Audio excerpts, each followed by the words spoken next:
uşaqlar sosial şəbəkələrdən istifadə edə bilməyəcəklər. Buna görə valideynlər məsuliyyət daşıyır. Heç tərəfdarı deyiləm, yaxşı baxmıram. Düzgün baxmıram, əlbət uşaqlar əlindən alınır. Bu bloger məsələsi başqa cürdür. O uşaqlara aid deyil. Uşaqlar gəlir öz yerini bilsin. Düzdür, telefon uşağın əlindədir, valideyn nəzarət edə bilmir, amma nəzarət eləməlidir mütləq. 16 yaşı tamam olmamış şəxslərin platformada fərdi rəqəmsal hesablarının yaradılması yol verilməzdir. Məsələ informasiyalaşdırma və informasiyanın mühafizəsi haqqında qanuna təklif edilən dəyişiklik layihəsində öz əksini tapıb. Milli Məclisin İnsan Hüquqları, Ailə, Qadın və Uşaq məsələləri, həmçinin hüquq siyasəti və dövlət quruculuğu komitələrinin birgə iclasında müzakirəyə çıxarılan layihənin məqsədi rəqəmsal mühitdə azyaşlıların təhlükəsizliyini təmin etməkdir. Əsas məzmun ondan ibarətdir ki, 16 yaşına çatmayan şəxslərin sosial şəbəkələrdə öz hesabını yaratmaq imkanına məhdudiyyət qoyulur, qadağa qoyulur.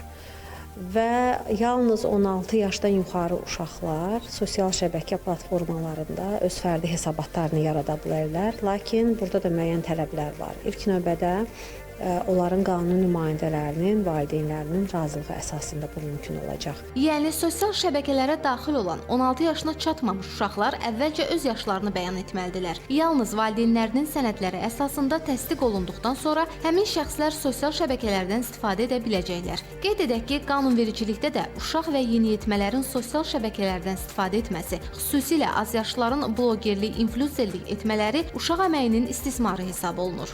16 yaşına qədər Azərbaycan Respublikasının Əmək Məcəlləsinə əsasən uşaq əməyindən istifadə etmək qadağandır. Eyni zamanda 16 yaşına qədər, 16-dan 18-ə qədər valideyn razılığı ilə bu əmək fəaliyyətinə uşaqlar cəlb oluna bilər. Uşaqların şəxsi toxunulmazlıq hüququnu pozur. Əmək Məcəlləsinə əsasən 16 yaşına qədər uşaqların əmək fəaliyyətinə cəlb edilməsi qadağandır. Bu da təbii ki, cərimə oluna bilərlər. Sosial şəbəkələrdən istifadə azyaşlıların psixologiyasına da mənfi təsir göstərir. Psixoloqlar deyirlər ki, bu kimi vərdişlər onları real həyatdan ayırmaqla yanaşı, həm də uşaqlıqlarını əlindən alır. Uşaqlar artıq burada auditoriyanın qarşısına çıxmış olur. Uzun müddətli perspektivdə artıq auditoriyanın rəylərinə, onlara verdiyi statistikaya uyğun olaraq davranmağa çalışmağa başlayır.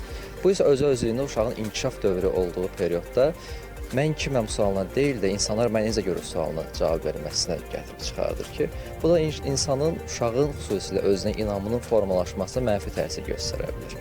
Eyni zamanda sosial media platformalarının fəaliyyətinə nəzarətin gücləndirilməsi məqsədi ilə provayderlərin hər il aidiyyatı dövlət qurumlarına hesabat təqdim etməsi nəzərdə tutulur. Qanunvericiliyin tələblərinə əməl etməyən vəzifəli və hüquqi şəxslər üçün inzibati məsuliyyət və cərimələr tətbiq olunacaq.